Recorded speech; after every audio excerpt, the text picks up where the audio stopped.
இந்த நாளிலும் கூட நாம் 2 யோவான் சேர்ந்து வாசிப்போம். 2 யோவான் 330 பக்கம்.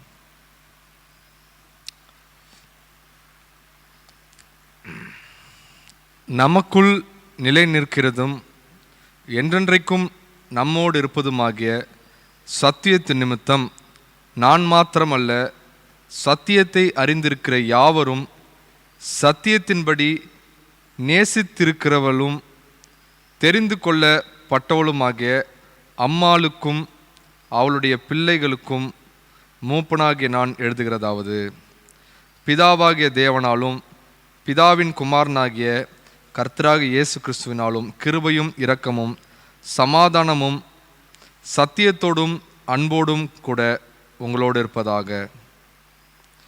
பிதாவினால் நாம் பெற்ற கற்பனையின்படியே உம்முடைய பிள்ளைகளில் சிலர் சத்தியத்திலே நடக்கிறதை நான் கண்டு மிகவும் சந்தோஷப்பட்டேன். இப்பொழுதும் அம்மாளே, நாம் ஒருவரில் ஒருவர் அன்பு கூற வேண்டுமென்று உமக்கு புதிய கற்பனையாக எழுதாமல் ஆதி முதல் நமக்கு உண்டாயிருக்கிற கற்பனையாக எழுதி உம்மை வேண்டிக் கொள்கிறேன்.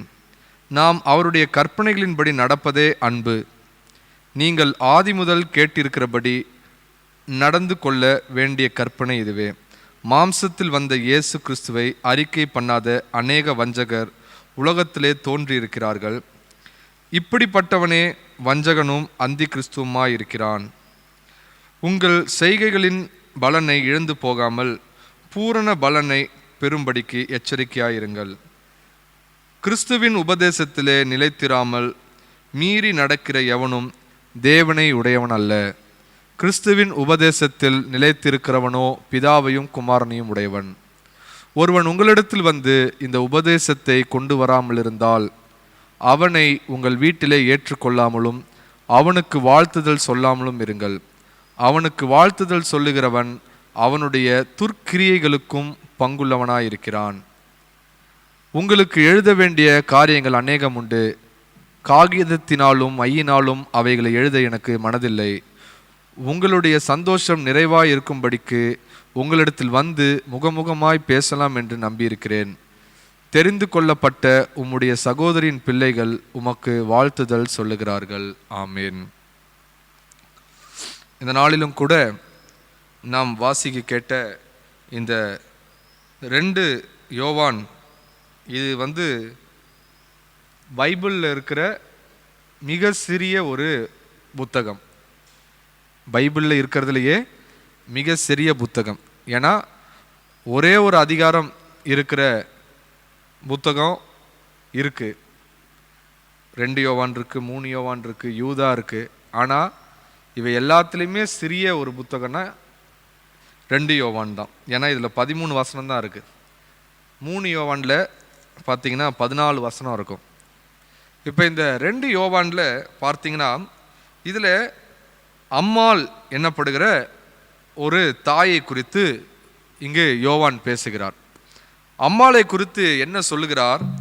நமக்குள் நிலை நிற்கிறதும் என்றைக்கும் நம்மோடு இருப்பதுமாகிய சத்தியத்தின் நிமித்தம் நான் மாத்திரமல்ல, சத்தியத்தை அறிந்திருக்கிற யாவரும் சத்தியத்தின்படி நேசித்திருக்கிறவளும் தெரிந்து கொள்ளப்பட்டவளும் ஆகிய அம்மாளுக்கும் அவளுடைய பிள்ளைகளுக்கும் மூப்பனாகிய நான் எழுதுகிறதாவது. அப்ப சத்தியம் என்றாலே என்ன? அது நமக்குள் நிலை நிற்கிற ஒரு காரியம். அல்லேலூயா. அது நம்மோடு இருக்கிற ஒரு காரியம். சத்தியம்னு ஒரு விஷயத்த சொல்லிட்டா அது என்ன பண்ணாது? அது மாறாது. சத்தியம் என்கிற ஒரு காரியம் மாறாத ஒரு காரியம். ஹல்லேலூயா. அப்ப அது நமக்குள்ளாக நிலை நிற்க வேண்டும். இன்னைக்கு நிறைய நேரத்தில் இயேசு கிறிஸ்துவை குறித்த காரியம் நிறைய பேருக்கு தடுமாற்றமா இருக்கு. இன்னைக்கு தேவனுடைய பிள்ளைகளா இருக்கிற நமக்கும் கூட அந்த சத்தியம், அதை குறித்த அறிவு நமக்கு இல்லைன்னா நம்மளுமே ஒரு நாள் அந்த சத்தியத்திலே நிலை நிற்க முடியாமல் போயிடுவோம். அப்போ சாதாரண சில விஷயங்களை குறித்தே நம்மக்கிட்ட யாராவது கொஞ்சம் மாற்றி கேட்டாங்கன்னா, உங்களுக்கு அதை குறித்து தெளிவாக தெரியல அப்படின்னா, உங்களுக்கு பதில் சொல்ல தெரியல அப்படின்னாலே உங்களுக்குள்ள ஒரு குழப்பம் வந்துடும். நான் நம்புற விஷயம் சத்தியம்தானா? இப்போ நம்ம நல்லா புரிஞ்சுக்கணும், இயேசு கிறிஸ்து மெய்யான தெய்வம், அவர் தான் உலக இரட்சகர், அதில் மாற்று கருத்தே கிடையாது. ஆனால் இதை குறித்து மிகவும் தெளிவாக இங்கே இருக்கிற ஒவ்வொருவருக்கும் ஒரு மனுஷனுக்கு சொல்ல தெரியணும். அப்போ இந்த காரியத்தை குறித்து நமக்கு எந்த சூழ்நிலையிலும் தடுமாற்றம் இருக்கக்கூடாது.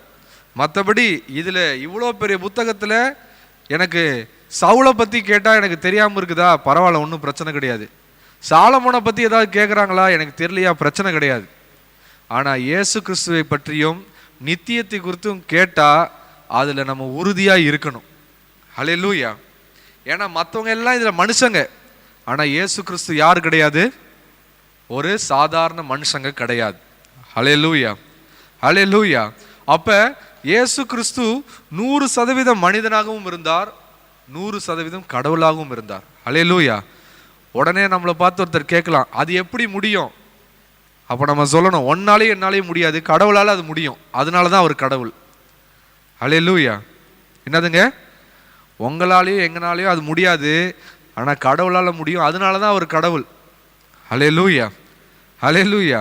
அப்போ அவர் என்ன சொல்றாரு, நமக்குள் நிலைத்திருக்கிறதும் என்றென்றைக்கும் நம்மோடு இருப்பதுமாகிய சத்தியத்தின் நிமித்தம் நான் மாத்திரமல்ல, சத்தியத்தை அறிந்திருக்கிற யாவரும் சத்தியத்தின்படி நேசித்திருக்கிறவளும் தெரிந்து கொள்ளப்பட்டவளுமாகிய அம்மாளுக்கும் அவளுடைய பிள்ளைகளுக்கும் மூப்பனாகி நான் எழுதுகிறதாவது. அப்ப இந்த நாளிலும் நமக்கு ஒரு விஷயம் தெரியணும், யார் யாரெல்லாம் இந்த சத்தியத்திலே உறுதியா இருக்கிறாங்க. அவர் என்ன சொல்றாரு, நான் மாத்திரமல்ல சத்தியத்தை அறிந்திருக்கிற யாவரும். இப்ப என்ன ஒரு விஷயம், நமக்குள்ள இருக்கிறவங்கள யார் இந்த சத்தியத்தில் உறுதியா இருக்கிறாங்கன்றத குறித்த தெளிவு நமக்கு இருக்கணும்.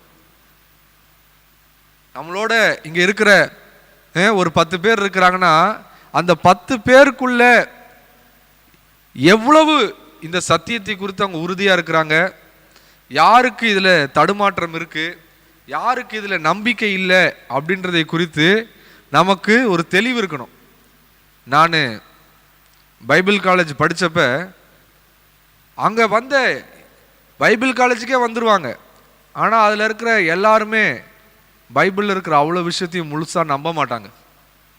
அதில் நிறைய பேருக்கு சில விஷயங்களை கேட்டு தடுமாற்றம் அடைந்து கடவுளே இல்லைன்னு சொல்லிட்டு போனவங்களாம் கூட இருக்கிறான். இல்லைனா இது எல்லாமே என்ன, இது எதுவுமே ஏற்றுக்கிற மாதிரியே இல்லையே அப்படின்லாம் நினச்சி விட்டுட்டு போனவங்களாம் இருக்கிறான். இல்லைனா எப்படி இதெல்லாம் போயிட்டு இன்னொருத்தருக்கு சொல்கிறது, இதெல்லாம் சொன்னால் பாவம் ஒருத்தர் மனசு கஷ்டப்பட மாட்டாங்களா அப்படின்லாம் சொல்லி இதை குறித்து நம்பிக்கையோடு சொல்ல ஒரு உறுதி இல்லாதவர்கள் எவ்வளோ பேரை நான் பார்த்துருக்கேன். அதனால் எவ்வளோ பேர் ஊழியத்தை விட்டே போனவங்களை நான் பார்த்துருக்கேன். ஏன் இதெல்லாம் சொல்கிறேன், இன்னைக்கு திருச்சபைக்கு வருகிற நம்ம கூட இருக்கிறவங்களில் எவ்வளோ பேர் உண்மையிலேயே இந்த சத்தியத்தை குறித்த மிகவும் ஒரு உறுதி உள்ளவர்களாக, ஆமாம் இது சத்தியம்தான் அப்படின்னு சொல்லி என்னதான் ஒருத்தர் மழுப்பி மாற்றி மாற்றி கேட்டாலும் தெளிவாக பதில் சொல்வதற்கு நமக்கு என்ன இருக்கணும், இந்த சத்தியத்தை குறித்த அறிவு நமக்கு இருக்கணும். ஹல்லேலூயா, ஹல்லேலூயா. அப்போ அதனால தான் இந்த யோவான் எப்படிப்பட்டவர்னா, யோவான் 1ஆம் அதிகாரத்தை நீங்கள் வாசிச்சிங்கன்னா, இன்னைக்கு காலையில் நான் ஒரு வீடியோ கிளிப் பார்த்தேன்.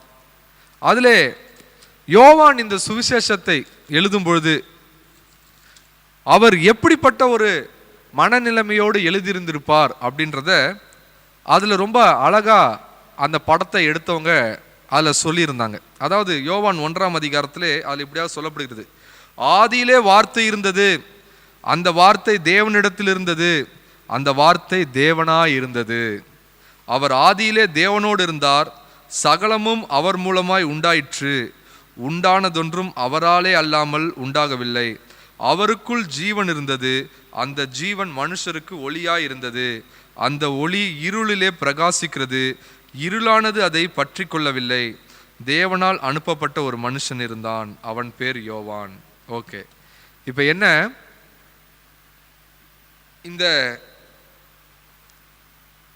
5ஆம் வசனம் வரையும் அது இயேசு கிறிஸ்து இந்த பூமிக்கு வருவதற்கு முன்பாகவே, இன்னும் சொல்லப்போனா இந்த பூமியெல்லாம் உருவாகத்திற்கு முன்பாக இருந்தே அவர் எப்படிப்பட்டவராக இருந்தார் என்பதை குறித்து யோவான் இதிலே சொல்லியிருக்கிறார். அப்ப இன்னைக்கு உலகத்தில் இருக்க நிறைய பேர் நினைக்கிறது என்ன, இயேசு அப்படின்னு எடுத்துக்கிட்டாலே இயேசு கிறிஸ்து இந்த பூமியில பிறந்ததுல இருந்து தான் நினைச்சுக்கிட்டு இருக்கிறாங்க. ஆனா அவர் ஆதியிலிருந்தே இருக்கிறார் என்கிற சத்தியத்தை நிறைய பேர் இன்னும் அறியாம இருக்கிறாங்க. அப்ப இந்த யோவான் இந்த சுவிசேஷ புத்தகத்தை எழுதும் பொழுது அதை அந்த படத்துல எப்படி காட்டியிருந்தாங்கன்னா, ரொம்பவே அவர் எப்படிப்பட்ட ஒரு சிந்தனையோடு இதை எழுதியிருந்திருப்பார் அப்படின்னும் போது, மத்தேயு, மார்க்கு, லூக்கா இதை 3த்தையும் எழுதினவங்க எப்படி இருந்திருப்பாங்கன்னா, இயேசு கிறிஸ்துவோடைய வாழ்க்கை சரித்திரத்தை எழுதுவோம், அவருடைய பிறப்பிலிருந்து எழுதுவோம் அப்படின்ற ஒரு மனநிலைமையோட மாத்திரம் தான் எழுதினாங்க. ஆனா இவர் இல்ல, இந்த உலகத்திற்கு அவர் இந்த பூமியில பிறக்கிறதுக்கு முன்னாடி இல்ல, இந்த பூமியே உண்டாவதற்கு முன்பாகத்திலிருந்து அவர் வாழ்ந்தார் என்கிறதை இந்த மக்களுக்கு நான் சொல்ல வேண்டும் அப்படின்ற ஒரு எண்ணத்தோடு அவர் என்ன பண்றாரு, இந்த காரியத்தை அவர் எழுதுகிறார். அப்ப அதை எப்படி எழுதலாம் என்று அவர் சிந்திக்கும் போது அவர் என்ன சொல்றாரு, ஆதியிலே வார்த்தை இருந்தது, அந்த வார்த்தை தேவனிடத்தில் இருந்தது, அந்த வார்த்தை தேவனாய் இருந்தது. அல்லேலூயா. அப்ப இது உண்மையிலேயே ஒரு மனிதனுடைய அறிவுக்கு எட்டாத ஒரு விஷயம். அல்லேலூயா.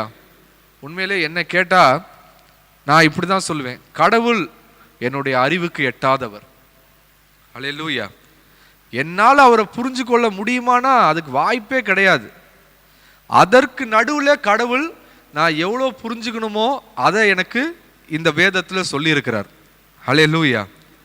அதை தாண்டி கடவுளை புரிஞ்சுக்கிறதுன்றது உண்மையிலேயே அது ரொம்பவே கஷ்டமான ஒரு விஷயம். அப்போ ஒரு மனிதன் அதை ஏற்றுக்கொள்ளதான் வேண்டும். அல்லேலூயா. ஆமேன்.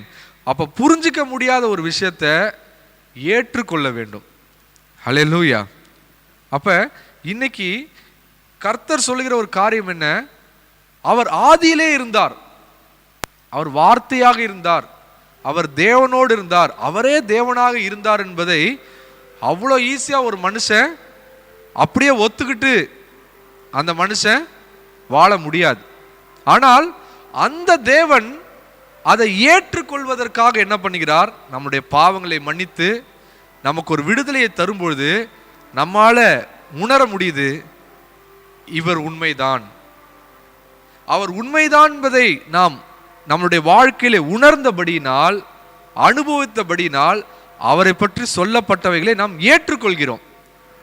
நல்லா நீங்க புரிஞ்சுக்கணும், அக்செப்ட் பண்ணிக்கிறோம். ஆமா, நீ இதை லாஜிக்கா என்னால ப்ரூவ் பண்ண முடியுதோ முடியலையோ, இதுதான் உண்மை என்பதை நான் ஏற்றுக்கொண்டேன். ஏன்னா அதை பத்தின முழு அறிவும் எனக்கு எப்பதான் கிடைக்க போகுது, நான் பரலோகத்திற்கு போகும்போது தான் எனக்கு கிடைக்க போகுது. அல்லேலூயா. அப்ப எனக்கு புரியாத எவ்வளோ விஷயம் இருக்கு. அதனாலதான் உலக பிரசித்தி பெற்ற பில்லி கிரகாம் ஒரு பெரிய ஒரு சுவிசேஷகர், அவர் சொன்னாரு, இந்த பைபிள்ல இருக்கிற எவ்வளோ விஷயம் எனக்கு புரியவே இல்லைங்க. என்னது, உலக பிரசித்தி பெற்றவர், அவர் எவ்வளவோ கோடிக்கணக்கானவங்களுக்கு இயேசு கிறிஸ்துவை பற்றி அறிவிச்சிருக்கிறார். ஆனா அவர் சொன்ன ஒரு விஷயம், இன்னுமே கூட எனக்கு பைபிள்ல எவ்வளோ விஷயம் எனக்கு புரியல, ஆனால் இந்த இயேசு கிறிஸ்தியன் வாழ்க்கையை மாற்றினபடினால் நான் அதை நம்புகிறேன், அதை பற்றின எல்லா சந்தேகங்களும் எனக்கு ஒரு நாள் பரலோகத்தில் எனக்கு என்ன ஆகும், அதற்கான பதில் எனக்கு கிடைக்கும். அப்ப யோவான் என்ன செய்கிறார், இந்த தேவன் இந்த உலகம்லாம் உண்டாகிறதுக்கு முன்னாடி இருந்தே இருந்துகிட்டு இருக்கிறாரு அப்படின்றதற்கு அவர் என்ன பண்றாரு, எழுதுகிறார். அப்ப என்ன நடக்குது, இந்த 2 யோவான்ல நம்ம பார்க்கிறோம், நமக்குள்ளாக தெளிவு வரணும். என்னை சுற்றி இருக்கிறவர்கள்ல யார் யாரெல்லாம் இயேசு கிறிஸ்துவை எவ்வளவாய் நம்பிக்கொண்டு இருக்கிறார்கள், அது நமக்கு கண்டிப்பா தெரியணும். எந்த அளவுக்கு இங்க இருக்கிறவங்க நம்மளோட இருக்கிறவங்க நம்புறாங்க, எவ்வளோ நம்புறாங்க, எந்த சூழ்நிலையிலும் அவங்க நம்புறவங்களா இருக்கிறாங்களா அப்படின்றதை குறித்த தெளிவு நமக்கு இருக்கணும். அல்லேலூயா. அப்போ அவர் என்ன சொல்லுகிறார், தெரிந்து கொள்ளப்பட்டவளுமாகிய அம்மாளுக்கும் அவளுடைய பிள்ளைகளுக்கும் மூப்பனாகி நான் எழுதுகிறதாவது, பிதாவாகிய தேவனாலும் பிதாவின் குமாரனாய் இருக்கிற கர்த்தராக இயேசு கிறிஸ்துவினாலும் கிருபையும் இரக்கமும் சமாதானமும் சத்தியத்தோடும் அன்போடும் கூட உங்களோடு கூட இருப்பதாக. ஹல்லேலூயா, ஹல்லேலூயா. அப்ப அவர் என்ன சொல்லுகிறார்? அவர் மீது உங்களுக்கு இருக்கிற அந்த நம்பிக்கை என்பது அது உங்களுக்குள்ளாக உண்மையிலேயே தேவனுடைய கிருபையினாலும் இரக்கத்தினாலும் அது சமாதானமும் சத்தியத்தோடும் உங்களோடு கூட அன்போடும் கூட இருக்கணும். ஹல்லேலூயா. அதாவது உண்மையிலேயே அவரை நம்புகிற அந்த நம்பிக்கையிலே நமக்கு சமாதானம் இருக்க வேண்டும். ஹல்லேலூயா. என்னானே புரியலங்க, ஏதோ என்ன நம்ப வைக்கிறாங்க, ஏதோ ஒன்று குழப்புறாங்க, என்னமோ நானும் சர்ச்சுக்கு போயிட்டு இருக்கேன், அப்படிப்பட்ட நம்பிக்கை கிடையாது. உண்மையிலே அந்த நம்பிக்கையிலே நமக்கு ஒரு சமாதானம் இருக்க வேண்டும். ஹல்லேலூயா. அதுல சத்தியம் இருக்கு அப்படின்றதை குறித்த நம்மளுக்கு ஒரு தெளிவு இருக்கணும். இன்னொன்று, அதை நாம் அன்போடு அணுக வேண்டும். ஹல்லேலூயா, ஹல்லேலூயா. நமக்குள்ளாக அந்த தேவனோடு இருக்கிற அந்த அன்பு, அதனாலதான் அவர் சொல்றாரு, நீங்க என்ன பண்ணணும்? கடவுளை நேசிக்க ஆரம்பிக்க வேண்டும். அப்ப அவர் உங்களுக்கு அவருடைய அன்பை காட்டும் பொழுது நீங்க என்ன பண்ணுவீங்க? அந்த அன்பிலே நீங்க சந்தேகப்பட மாட்டீங்க. ஹல்லேலூயா, ஹல்லேலூயா. அப்ப அந்த அன்பை நாம் தேவனோடு என்ன பண்ணணும்? வளர்க்க முயற்சி செய்ய வேண்டும். அப்ப அவர் என்ன சொல்லி உற்சாகப்படுத்துகிறார்? பிதாவினால் நாம் பெற்ற கற்பனையின்படியே உம்முடைய பிள்ளைகளில் சிலர் சத்தியத்தில் நடக்கிறதை நான் கண்டு மிகவும் சந்தோஷப்பட்டேன். அப்ப என்ன சொல்றாரு? உன்னுடைய பிள்ளைகளில் சிலர் தான் என்ன பண்றாங்க? அந்த சத்தியத்திலே நடக்கிறாங்க. ஹல்லேலூயா, ஹல்லேலூயா. அப்ப இன்னைக்கு கடவுளை நம்புகிறேன் என்று சொல்லுகிறவர்கள் யார்னா அந்த சத்தியத்தை படி நடக்கிறவர்களா இருக்கணும். ஹல்லேலூயா. அப்ப சத்தியத்தை நம்புகிறேன் என்று சொல்லுகிறவர்கள் அந்த சத்தியத்தில் நடக்கல அப்படின்னா அது உண்மையிலேயே எப்படிப்பட்ட காரியம் கிடையாது, சந்தோஷப்படுற ஒரு விஷயம் கிடையாது. இன்னைக்கு இந்த வேதத்தில் இருக்கிற காரியங்களை அதன்படி நாம் நடக்கிறவர்களாய் மாற வேண்டும். அதுக்கு தான் நம்ம என்ன பண்ணணும்? இந்த பைபிள் நிறைய படிக்கணும், படிச்சுக்கிட்டே இருக்கணும். படிக்க படிக்க படிக்க படிக்க இதன்படி நான் வாழுகிறேனா, இதில் சொல்லியிருக்கிறபடி நான் நடக்கிறேனா என்பதை குறித்து நமக்கு என்ன இருக்கணும்? ஒரு தெளிவு இருக்கணும். ஹல்லேலூயா. அப்போ இந்த வார்த்தையில் சொல்லப்பட்டபடி நான் வாழலை அப்படின்னாலே நான் அந்த சத்தியத்தில் நான் நிலை நிற்கலை. ஹல்லேலூயா. சத்தியன்றது எனக்கு தெரியும் அப்படின்றது ஒரு விஷயம், ஆனால் சத்தியத்திலே நான் நிலை நிற்கிறேனா அப்படின்னா என்ன? அந்த சத்தியத்தின்படி நடக்கிற ஒரு மனுஷனாக இருக்கணும். புரியுதுங்களா? அப்ப சத்தியம்னா என்னன்னு எனக்கு தெரியும் அப்படின்றதோட முடிகிற விஷயம் கிடையாது. அந்த சத்தியத்திலே ஒரு மனுஷன் அதன்படி நடக்கணும். அப்படி நடக்கிற மனுஷன் தான் அதுல நிலை நிற்கிற ஒரு மனிதன். ஹல்லேலூயா. அப்போ அவர் என்ன சொல்றாரு? உன்னுடைய பிள்ளைகளில் சிலர் தான் அப்படி நடக்கிறாங்க, ஆனா அதை நினைச்சு நான் சந்தோஷப்படுறேன். இன்னைக்கு நம்மளுடைய வாழ்க்கையிலும் அந்த சத்தியத்தை நான் அறிந்து கொண்டேன் என்று சொல்லுகிற நான், என்னுடைய குடும்பத்தில் இருக்கிற எத்தனை பேர் அந்த சத்தியத்தை நம்பி அதன்படி நடக்கிறார்கள்? அப்ப அதை நம்ம உணரணும். இன்னைக்கு நான் இருக்கிறேன், என் குடும்பத்தில் இருக்கிற எத்தனை பேர் அந்த சத்தியத்தின்படி நடக்கிறாங்க அது எனக்கு தெரியணும். எல்லாம் சர்ச்சுக்கு வரோம் அப்படின்றத நினைச்சுலாம் சந்தோஷப்பட்டுறக்கூடாது. எல்லாரும் பரலோகத்துக்கு போவோமான்றதை குறித்து நம்மளுக்கு தெளிவு இருக்கணும். ஹல்லேலூயா. ஒரு வீட்டில் இருக்கிற 5 பேர் 6 பேர் 4 பேரோ 3 பேரோ எல்லாரும் சர்ச்சுக்கு வந்துட்டாங்கன்றதை குறித்து சந்தோஷப்படுறதுக்கு ஒன்றும் இல்லை. எல்லாரும் பரலோகத்துக்கு போவாங்களான்றதை குறித்து தான் நம்மளுக்கு தெளிவு இருக்கணும். ஹல்லேலூயா. அப்போ அவங்க பரலோகத்துக்கு போகலை அப்படின்னா அவங்க சர்ச்சுக்கு வர்றது ஒன்று தான், சர்ச்சுக்கு வராமல் வீட்டில் இருக்கிறதும் ஒன்று தான். அப்போ இன்னைக்கு நம்மளுடைய வாழ்க்கையில் நம்ம சிந்திக்கணும், நாம் ஆலயத்துக்கு போகிறவர்கள் பரலோகத்திற்கு போகிறவர்களாக நம்ம இருந்தால் மட்டும்தான் நம்ம வீட்டில் இன்னும் ஆலயத்துக்கு வராமல் இருக்கிறவங்களுக்கு அவங்களுக்கு என்ன வரும்? நம்மளும் அந்த சத்தியத்தின்படி நடக்கணுன்ற ஒரு மனசு வரும். அப்போ ஆலயத்திற்கு போகிற ஒரு மனுஷன் பரலோகத்துக்கு போகிறபடி ஒரு வாழ்க்கையை வாழலை அப்படின்னா கண்டிப்பாக வீட்டில் சர்ச்சுக்கு வராமல் இருக்கிற ஒரு மனுஷன் கண்டிப்பாக அவர் என்றைக்குமே சர்ச்சுக்கே வரமாட்டார். புரியுதுங்களா? அப்போ ஆலயத்திற்கு வருகிற நாம் சத்தியத்தை அறிந்தவர்கள் மட்டும் சொல்லிக்கிறதுல ஒன்றும் இல்லை, சத்தியத்திலே நிலை நிற்கிறவர்களும் நடக்கிறவர்களுமா இருக்கணும். அப்போ நான் பரலோகத்துக்கு போகக்கூடிய ஒரு மனுஷன்றதை வீட்டில் இருக்கவங்க பார்த்தா மட்டும்தான் அவங்க என்ன பண்ணுவாங்க? அவங்களும் பரலோகத்துக்கு போகணுன்ற ஒரு எண்ணம் எப்படியாவது ஆலயத்துக்கு வருவாங்க. இல்லைன்னா சர்ச்சுக்கு போகிறவங்களே பரலோகத்துக்கு போக மாட்டாங்கன்னா நான் மட்டும் என்னத்துக்கு வரப்போகிறேன் அப்படின்ற மாதிரி தான் இருப்பாங்க. அப்போ நம்ம என்ன பண்ணுறோம்? அந்த சர்ச்சுக்கு போறதே நாம் ஒரு ஒரு பெருசா அங்க போனா ஒன்றும் மாற்றம் இல்லைங்க, இத்தனை வருஷமா சர்ச்சுக்கு போறவங்களே மாறல அப்படின்னு தான் சொல்லுவாங்க. அப்ப நான் மட்டும் வந்தா எப்படி மாறிடுவேன்னு நீங்க நினைக்கிறீங்க? அப்ப சர்ச்சுன்ற ஒரு இடம் மாற்றத்திற்கான ஒரு இடம் கிடையாது அப்படின்ற மாதிரி ஆயிடும். அப்ப இன்னைக்கு ஆலயத்திற்கு வருகிற ஒவ்வொருவரும் பரலோகத்திற்கு போகிறவர்களா இருக்க வேண்டும். அல்லேலூயா. அப்ப அவர் என்ன சொல்றாரு? இப்பொழுதும் அம்மாளே, நாம் ஒருவரில் ஒருவர் அன்பு கூற வேண்டும் என்று உமக்கு புதிய கற்பனையாக எழுதாமல் ஆதி முதல் நமக்கு உண்டாயிருக்கிற கற்பனையாக எழுதி உம்மை வேண்டிக் கொள்கிறேன். இப்ப அவர் என்ன சொல்றாருங்க? முதலாவது ஒரு விஷயம் சொல்லிட்டாரு, சத்தியத்தின்படி நடக்கிறீங்க சிலர் தான் அப்படின்னு சொல்லிட்டாரு. ஒரு விஷயத்த சொல்லிட்டாரு. ரெண்டாவது ஒரு காரியத்தை சொல்றாரு, உங்களுக்குள்ள இன்னும் என்ன பண்ணும், ஒருத்தரை ஒருத்தர் நீங்க அன்பு செய்கிறவர்களாய் நீங்க இருக்க வேண்டும். இது புதிய விஷயமே நான் சொல்லல, பழைய விஷயம் தான் அப்படின்றாரு. அப்பனா என்ன குறைவு அங்க இருக்கு? இன்னும் அங்க ஒருத்தரை ஒருத்தர் அன்பு கூறுகிறவர்களாய் இல்லை. அல்லேலூயா. அப்ப அது ஒரு குடும்பமோ இல்ல அது ஒரு சபையோ என்னவா வேணாலும் இருக்கட்டும், அந்த அம்மாவுக்கு சொல்றாரு, உன் கூட இருக்கிறவங்களோட நீ என்ன பண்ணணும், அந்த அன்பை நீ எப்படி அதிகரிக்க செய்யலாம், எப்படி ஒருவருக்கொருவர் அன்பாக இருக்கலான்றதை குறித்து நீ கண்டிப்பா ரொம்ப ஜாக்கிரதையா இருக்கணும். அல்லேலூயா. அப்ப அவர் என்ன சொல்றாரு, நான் உனக்கு இதை புதுசா ஒன்றும் சொல்லலை அப்படின்னா, ஒருத்தரை நேசிங்கன்றத எத்தனை வாட்டி வேணாலும் சொல்லிக்கிட்டே இருக்கலாம். ஒருத்தரை மன்னிங்கன்றத எத்தனை வாட்டி வேணாலும் சொல்லிக்கிட்டே இருக்கலாம். ஏன் சொல்லணும்? அது குறைவுபட்டா மற்ற எது இருந்தாலும் பிரயோஜனம் கிடையாது. அல்லேலூயா.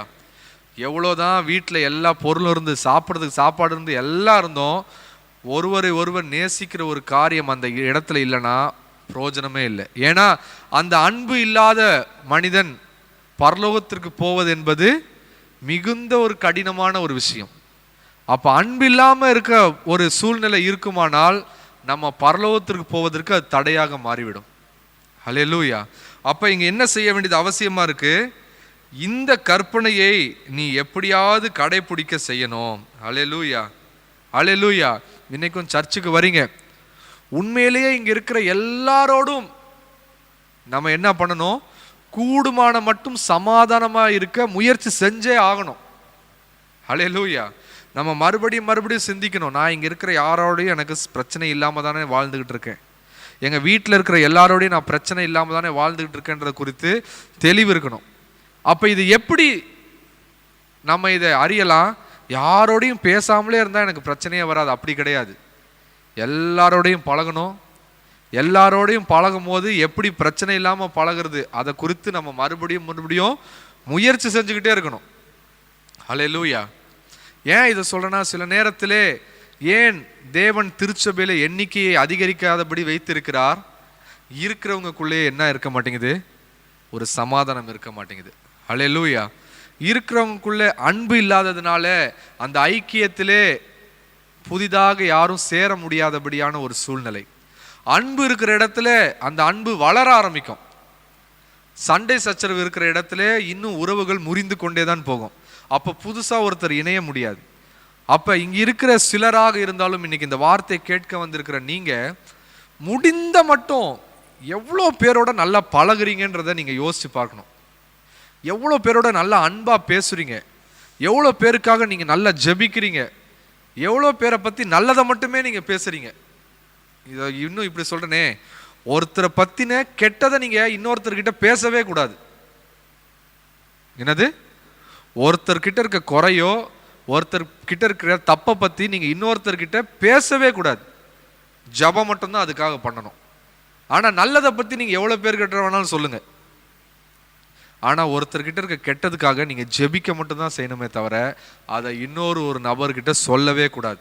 அப்படி சொன்னீங்கன்னா கண்டிப்பாக கர்த்தருக்கு முன்பாக நீங்கள் அதற்கான கணக்கு நீங்கள் ஒப்பு வச்சு ஆகணும். ஏன் அதை பற்றி பேசுனீங்க, எதற்காக பேசுனீங்க அப்படின்ற குறித்த கணக்கை நீங்கள் ஒப்புவிக்கணும்.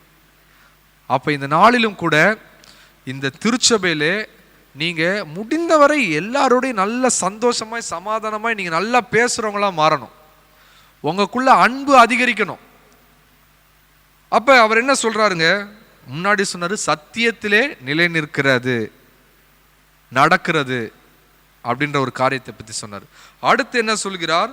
உங்களுக்குள்ள ஒருவரில் ஒருவர் அன்பு கூற வேண்டும் அப்படின்ற ஒரு காரியத்தை அந்த அம்மாவுக்கு சொல்றார்.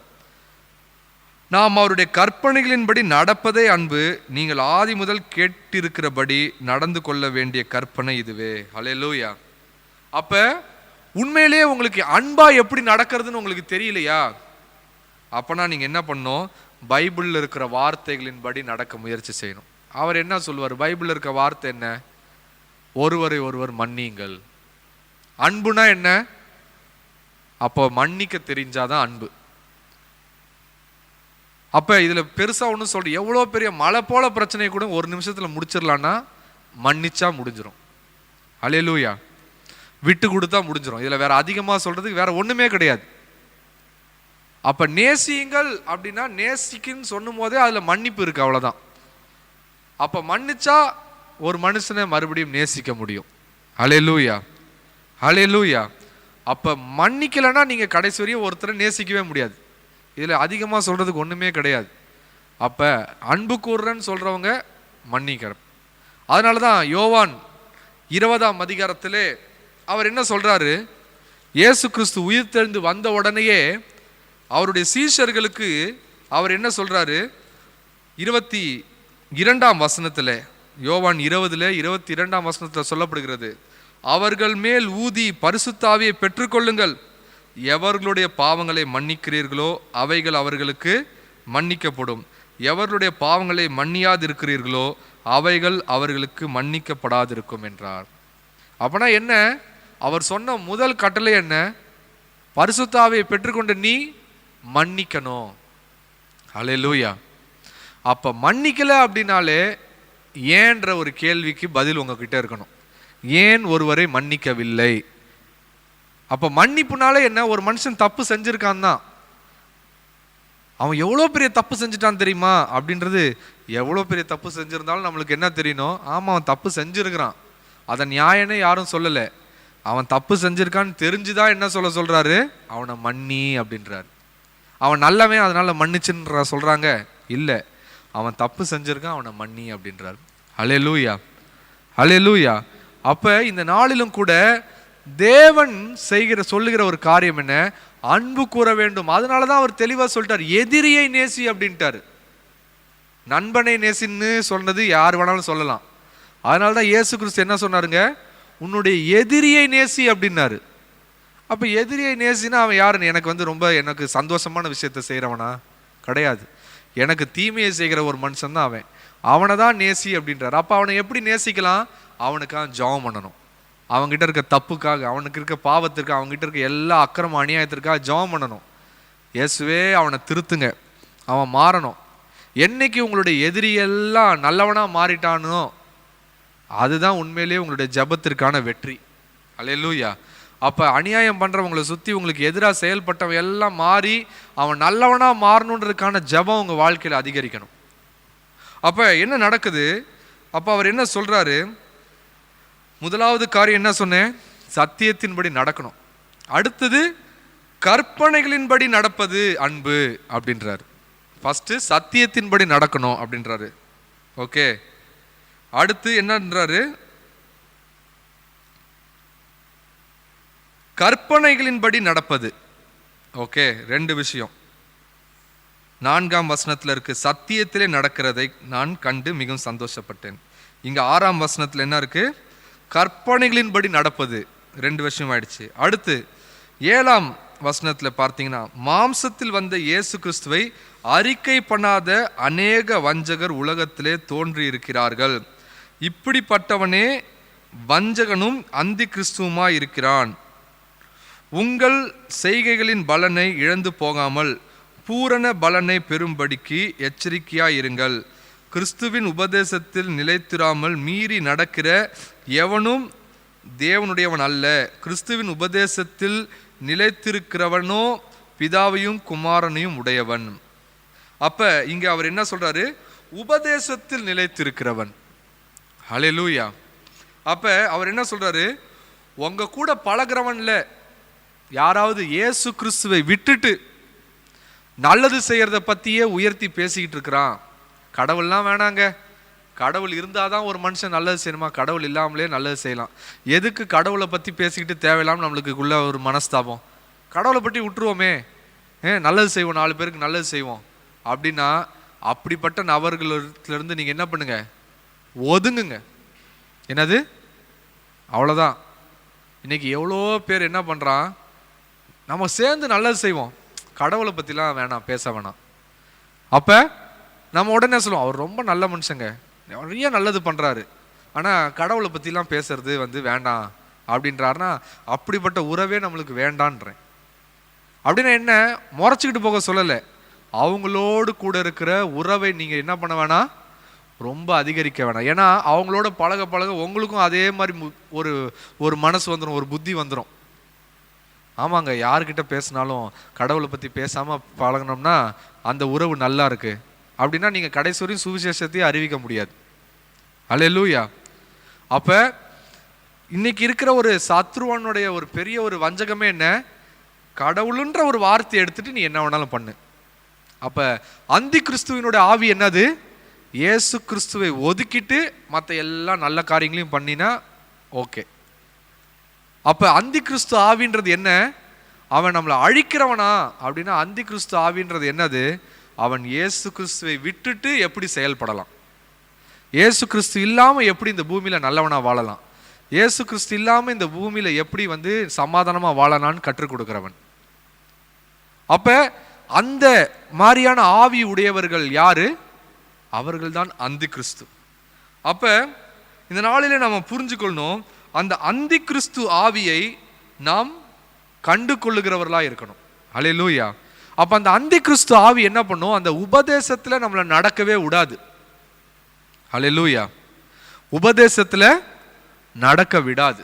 அப்போ இந்த அம்மாவுக்கு ஏன் இதை சொல்றாரு? சத்தியத்தின்படி ஏன் நடக்க முடியல அப்படின்னா, அவங்க மத்தியில சிலர் என்ன பண்றாங்க, இயேசு கிறிஸ்துவையுடைய அந்த நாமத்தை அவங்க விலக்கி வெறும் நன்மை செய்கிற காரியங்களை மட்டும் பேசி அவங்க என்ன பண்றாங்க, கடவுளுடைய நம்பிக்கையிலிருந்து அவங்கள வழி விலக செய்றாங்க. அவங்க என்ன சொல்றாங்க, நீ இயேசு கிறிஸ்துவை பின்பற்றாமலே நீ நல்லவனா வாழ முடியுமே, இயேசு கிறிஸ்துவை பின்பற்றி தான் நல்லவனா வாழணும்னு என்ன இருக்கு? அப்போ அவங்க எதை பற்றி மட்டுமே பேசுகிறாங்க? நித்தியத்தை குறித்து பேசலை, வெறும் பூமியில் இருக்கிற வாழ்க்கையை மட்டுமே பேசிகிட்டு இருக்கிறாங்க. நல்லா புரிஞ்சுக்கணும்.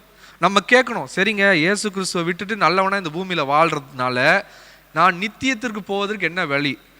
உடனே அவங்க என்ன சொல்லணும், நல்லவனாக இருந்தாலே சொர்க்கத்துக்கு போயிடலாமே. அங்கே தான் நம்ம தெளிவாக சொல்லணும், நல்லவனாக இருந்தால் மட்டும் ஒரு மனுஷன் சொர்க்கத்துக்கு போக முடியாது. இயேசுவை அறிக்கை செய்யாத எந்த ஒரு மனுஷனும் எங்கே போக முடியாது? பரலோகத்திற்கு போக முடியாதுன்றதை நம்ம தெளிவாக சொல்லிடணும். அப்போ நீ வெறும் நல்லவனா மாத்திரம் இருந்து நன்மை செய்கிறதுனால் மாத்திரம் ஒரு மனுஷன் எங்கே போக மாட்டான். அப்போ இந்த ஒரு பிரச்சனை அந்த அம்மாள் இருக்க ஏரியாவில் வந்துக்கிட்டு இருக்கு. இன்றைக்குமே நம்ம பார்த்தீங்கன்னா இந்த எல்லைகளில் எவ்வளோ பேர் இந்த மாதிரி உபதேசத்தை பிடிச்சிக்கொண்டு அவங்க என்ன சொல்கிறாங்க, இந்து மதத்திலிருந்தும் உபதேசங்களை எடுத்துக்கிறாங்க, கிறிஸ்தவ மதத்துலேருந்தும் உபதேசம் எடுத்துக்கிறாங்க, முஸ்லீம் மதத்துலேருந்தும் உபதேசத்தை எடுத்துக்கிட்டு இந்த எல்லா மதத்தில் இருக்கிற உபதேசங்களை எடுத்து எப்படி ஒரு மனுஷன் நல்லவனா வாழலாம், அப்படிப்பட்ட போதனைகளை அவங்க என்ன பண்ணுறாங்க, கொடுத்துக்கிட்டு இருக்காங்க. நம்ம எந்த ஒரு மதத்தையும் நம்ம சார்ந்து இருக்கணும்னு அவசியமே கிடையாது. இந்த பூமியில் வாழும்போது நல்லவங்கன்னா வாழ்கிறதுக்கு, நம்மளுடைய வாழ்க்கை தரத்தை உயர்த்துவதற்கு அதில் இருக்க நல்ல விஷயங்களை மட்டும் எடுத்துக்கொள்வோம்ப்பா.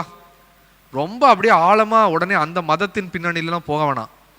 அப்போ இப்படிப்பட்ட உபதேசங்கள் கேட்கறதுக்கு ரொம்ப நல்லா இருக்கு நிறைய பேருக்கு. அப்போ அவங்க என்ன பண்ணுறாங்க, இதுதான் அந்தி கிறிஸ்துவின் ஆவி. அப்போ அந்த அந்தி கிறிஸ்துவின் ஆவி இயேசு கிறிஸ்துவை ஒதுக்கிட்டு அவருடைய நல்ல வார்த்தைகளை மட்டும் எடுத்துக்கிட்டு எப்படி வாழலான்னு கற்றுக் கொடுக்குற ஒரு வஞ்சகமான ஒரு விஷயம். அல்லேலூயா. அப்போ அவங்க என்ன சொல்றாங்க, மாம்சத்தில் வந்த இயேசு கிறிஸ்துவை அறிக்கை பண்ணாத அநேக வஞ்சகர் உலகத்திலே தோன்றி இருக்கிறார்கள். அவங்க பேர் தான் என்ன, வஞ்சகர், வஞ்சகத்தின் ஆவி. அல்லேலூயா. அப்ப இயேசு கிறிஸ்து பூமியில வந்தார், யாருங்க பார்த்தா? 2000 வருஷத்துக்கு முன்னாடி இருக்க கதையெல்லாம் தூக்கி போடுங்க அப்படின்னு யாராவது சொன்னாங்கன்னா அந்த இடத்துல ரொம்பவே உறுதியா சொல்லணும், அது 2000 வருஷத்துக்கு முன்னாடி பழைய கதை கிடையாது. இன்றும் அந்த தேவன் எனக்குள்ளாக இருக்கிறார். அதை எப்படி நீங்க பழைய கதை நீங்க சொல்லுவீங்க? ஏன்னா அந்த தேவன் இன்றும் என்னோடு இருக்கிறார், இன்னைக்கும் அவர் என்னோட கூட வாழ்ந்துகிட்டு இருக்கிறாரு. அப்படின்னும் போது இது ஏதோ ஒரு பழைய கதை கிடையாது, நடந்துகிட்டு இருக்கிற விஷயம். ஹல்லேலூயா அப்படின்னு சொல்லுகிறவர்களாய் நாம் இருக்கணும். ஹல்லேலூயா. அப்போ அவர் என்ன சொல்றாரு? கிறிஸ்துவின் உபதேசத்திலே, அதுக்கு முன்னாடி ஒரு வசனம், உங்கள் செய்கைகளின் பலனை இழந்து போகாமல் பூரண பலனை பெறும்படிக்கு எச்சரிக்கையாயிருங்கள். அப்ப என்ன, இதுவரையும் நீங்க பரலோகத்திற்கு போகணுன்றதுக்காக ஓடிக்கொண்டிருக்கிற ஓட்டத்தை ஒரு மனிதன் தடுக்க நீங்க அனுமதிச்சிடாதீங்க. ஹல்லேலூயா, ஹல்லேலூயா. அப்ப அந்த வார்த்தைகள் அவன் யாராவது இயேசு கிறிஸ்துவை விட்டு உங்களை விலக்கி கொண்டு போகிற மாதிரி ஒரு காரியம் வந்துச்சுன்னா, எவ்வளோக்கு எவ்வளோ சத்தியத்தை சொல்ல முடியுதோ சொல்லுங்க. விதண்டாவாதத்திற்கு பேசுகிற மனிதனாக இருந்தா, உனக்கு தெளிவான பதில் வேணுமா, எங்கள் சர்ச்சுக்கு வா, எங்கள் பாஸ்டர்கிட்ட கூட்டிகிட்டு போகிறேன்னு கூட்டிகிட்டு வந்துடணும். உனக்கு உண்மையிலே பதில் வேணும்னா சொல்லு, நான் கூட்டிகிட்டு போகிறேன். விதண்டாவாதத்துக்கு பேசணும்னு நினச்சின்னா ஒன்றும் இல்லை. ஆனால் உனக்கு உண்மையிலே என்னுடைய பதில் உனக்கு ஒரு நிறைவை தரல, உனக்கு அது ஒரு முழுமையாக தெரியல அப்படின்னா ஒன்றும் பிரச்சனை இல்லை. என்னிலும் பெரியவர் ஒருவர் இருக்கிறார், எங்கள் சர்ச்சுக்கு வா, உனக்கு என்ன கேள்வி இருக்கோ கேளு, அங்கே பதில் கிடைக்கும். அதை சொல்லுகிறவர்களாக இருக்கணும். ஹல்லேலூயா. அப்போ அவர் என்ன சொல்கிறாருங்க? கிறிஸ்துவின் உபதேசத்திலே நிலைத்திராமல் மீறி நடக்கிற எவனும் தேவனை உடையவன் அல்ல. அப்போ இன்னைக்கு நம்மளுடைய வாழ்க்கையிலே நாம் தேவனுடைய உபதேசத்தை மீறி நடக்கிறோமா அப்படின்றத நம்ம சிந்திச்சு பார்க்கணும். அப்ப அவன் யார்? தேவனை உடையவன் அல்ல. கிறிஸ்துவின் உபதேசத்தில் நிலைத்திருக்கிறவனோ பிதாவையும் குமாரனையும் உடையவன். ஹல்லேலூயா. அப்ப உங்களுக்குள்ளாக பிதாவும் குமாரனும் இருக்கிறார் அப்படின்னா என்ன, எதை காட்டுகிறது? அந்த உபதேசத்தின்படி நீங்க நடக்கும் பொழுது. அப்போ உங்க கூட ஒருத்தர் இருக்கிறாரு அப்படின்னும் போது, ஒரு மனுஷன் அவர் இல்லவே இல்லைன்னா நீங்க அங்கேயே அடிச்சு சொல்ல தெரியணும், அவர் இருக்கிறார், அவர் என்னோடு கூட இருக்கிறார். ஹல்லேலூயா. அதை சொல்லுவதற்கு நமக்கு தைரியம் இருக்கணும், பலன் இருக்கணும். இறுதியாக அவர் சொல்லுகிறார், என்ன சொல்லுகிறார்? ஒருவன் உங்களிடத்தில் வந்து இந்த உபதேசத்தை கொண்டு வராமல் இருந்தால் அவனை உங்கள் வீட்டில் ஏற்றுக்கொள்ளாமலும் அவனுக்கு வாழ்த்துதல் சொல்லாமலும் இருங்கள். ஒரு மனுஷன் ரொம்ப இதற்கு எதிராகவும் இது இல்லவே இல்லைன்னு சொல்லி யாராவது உங்ககிட்ட ரொம்ப பேசுறாங்கன்னா அவங்களோட ரிலேஷன்ஷிப்பை கட் பண்ணுங்க, அவ்வளோதான். என்னது, இயேசு கிறிஸ்துலாம் அப்படிலாம் ஒன்றும் இல்லைங்க, கடவுள்லாம் இல்லைங்க அப்படின்ற மனுஷனோட ஒரு 2 வாட்டி 3 வாட்டி பேசலாம். ஆனால் அவன் வேணும்னே மறுபடியும் நம்மளுடைய நம்பிக்கையை கெடுக்கணும்னே பேசுகிறானா, உங்களால் அந்த மனுஷனை திருத்த முடியல அப்படின்னு உங்களுக்கு தெரிஞ்சிருச்சுன்னா அந்த மனுஷனோட ரிலேஷன்ஷிப் என்ன பண்ணுங்க, கட் பண்ணுங்க. இல்லைனா தேவையில்லாமல் உங்களுடைய ஆவியில் நீங்கள் கலக்கம் அடைகிறவர்களாய் தடுமாற்றம் அடைகிறவர்களாய் மாறிப்போகும். அதனால என்ன பண்ணுங்க, கொஞ்சம் கூட யோசிக்காமல் அந்த மனுஷனுடைய ரிலேஷன்ஷிப்பை கட் பண்ணிவிட்டு அந்த மனுஷனுக்காக ஜெபம் பண்ணுங்க. கர்த்தத்தில் ஒப்பு கொடுத்துட்டு ஜெபம் பண்ணுங்க, அவ்வளோதான். தேவையில்லாமல் அவர்களோடு என்ன பண்ணிட்டு இருக்காதீங்க, உறவாடி கொண்டிருக்காதீர்கள். அவனுக்கு வாழ்த்துதல் சொல்லுகிறவன் அவனுடைய துர்க்கிரியைகளுக்கும் பங்குள்ளவனாய் இருக்கிறான். அப்போ என்ன சொல்றது, ரொம்ப அவனோட நீங்கள் உறவாடிக்கிட்டு அவனுடைய சிநேகிதம் வச்சுக்கிட்டு இருக்கிறது அவ்வளோ நல்லது கிடையாது. அப்ப தேவனை எதிர்க்கிற ஒரு மனிதன் நமக்கு நண்பனாக இருக்க முடியாது. புரியுதுங்களா? தேவனை எதிர்க்கிற ஒரு மனிதன் நமக்கு நண்பனாக இருக்க முடியாது. அவன்கிட்ட சொல்லலாம், அவனோட ரொம்ப அப்ப நெருங்கி உறவாடுறதே நீங்க விட்டு விலகணும். அப்ப தேவனை எதிர்க்கிற ஒரு மனிதனோட, அப்பா நான் அவரோடய வாழ்றவன், நீ அவரை எதிர்க்கும் போது நீ என்னையும் எதிர்க்கிற. இல்லை நான் உன்னை எதிர்க்கல, கடவுளை தான் எதிர்க்கிறேன். இல்லை, நான் நம்புகிற ஒரு மனுஷரை இல்லைன்னு சொல்கிறது எனக்கு மனசுக்கு என்ன ஆகலை, சந்தோஷமாக இல்லை, அதனால் வேண்டாம். அப்போ இதை நம்ம என்ன பண்ணணும், ரொம்ப தெளிவாக அவர்கள்கிட்ட சொல்லணும். அடுத்தது அவர் என்ன சொல்கிறாரு, உங்களுக்கு எழுத வேண்டிய காரியங்கள் அநேகம் உண்டு, காகிதத்தினாலும் மையினாலும் அவைகளை எழுத எனக்கு மனதில்லை. உங்களுடைய சந்தோஷம் நிறைவாக இருக்கும்படிக்கு உங்களிடத்தில் முகமுகமாய் பேசலாம் என்று நம்பியிருக்கிறேன். ஓகே, இப்போ கடைசி என்ன சொல்லிட்டாரு, இதுக்கு மேலே பெருசாக சொல்கிறதுக்கு இல்லை, எதுவாக இருந்தாலும் நேரில் பேசுகிறேன்னாரு. அப்போ 3 காரியங்கள் இந்த இடத்துல அவர் சொல்கிறார். என்னதுங்க? சத்தியத்தில் நிலைத்திருக்கணும், அது எதன் மூலமாக வெளிப்படும், அன்பிலே நீங்கள் நிலைத்திருக்கணும். அடுத்து உபதேசத்திலே நிலைத்திருக்கணும். ஹல்லேலூயா, ஹல்லேலூயா. அப்போ இந்த 3 காரியத்திலும் நிலைத்திருக்கணும், நடக்கணும். இது நீங்கள் வெளிப்படுத்திக்கிட்டே இருக்கணும், இதில் நீங்கள் ஓய்ந்திரவே கூடாது. முந்திலாம் நல்லா தான் இருந்தாங்க, ரொம்ப வைராக்கியமாக, இன்னைக்கு அந்த வைராக்கியம் குறைஞ்சிருச்சுன்னு ஒருத்தர் சொல்லக்கூடாது. அப்போ நம்முடைய வாழ்க்கையிலே நாம் தேவனுக்காக ஓடுகிற இந்த ஓட்டத்தில் நம்ம எப்படிப்பட்டவங்களா இருக்கணும், மறுபடியும் தெளிவுள்ளவர்களாய் அதை அறிக்கை செய்கிறவர்களாய், அதை ஒருத்தர் கேட்டால் சொல்கிறவங்களா இருக்கணும். எங்கே ஒருத்தரோட ரிலேஷன்ஷிப்பை கட் பண்ணணுன்றதுலையும் நம்மளுக்கு தெளிவு இருக்கணும். ஹல்லேலூயா, ஹல்லேலூயா. அப்போ அவர்கள் ஏற்றுக்கொள்ள மாட்டேன்னு சொல்லிட்டாங்கன்னா அதுக்கு மேலே அவங்களுக்காக ஜெபம் பண்ணிட்டு நம்ம அடுத்த ஆட்கள்கிட்ட கர்த்தரை பற்றி சொல்ல போயிடணும். சும்மா அவங்ககிட்டயே நின்றுக்கிட்டு நேரத்தை வீணடிச்சிட்டு இருக்கக்கூடாது. ஹல்லேலூயா. இதனால் நம் கண்களை மூடி நாம் ஜெபிக்க போகிறோம். நமக்குள்ளாக இன்னும் கர்த்தரை குறித்த அறிவு, கர்த்தர் குறித்த ஞானம் அதிகரிக்கணும். தேவன் நமக்குள்ளாக இன்னும் அதிகமாய் அவரை பற்றி சொல்வதற்கான அந்த பலனை நம்மளுக்கு தரணும், அந்த ஞானத்தை தரணும்னு சொல்லி யாராவது ஒருவர் ஜெபித்து இந்த நாளை நிறைவு செய்வோம். ஸ்தோத்திரம்.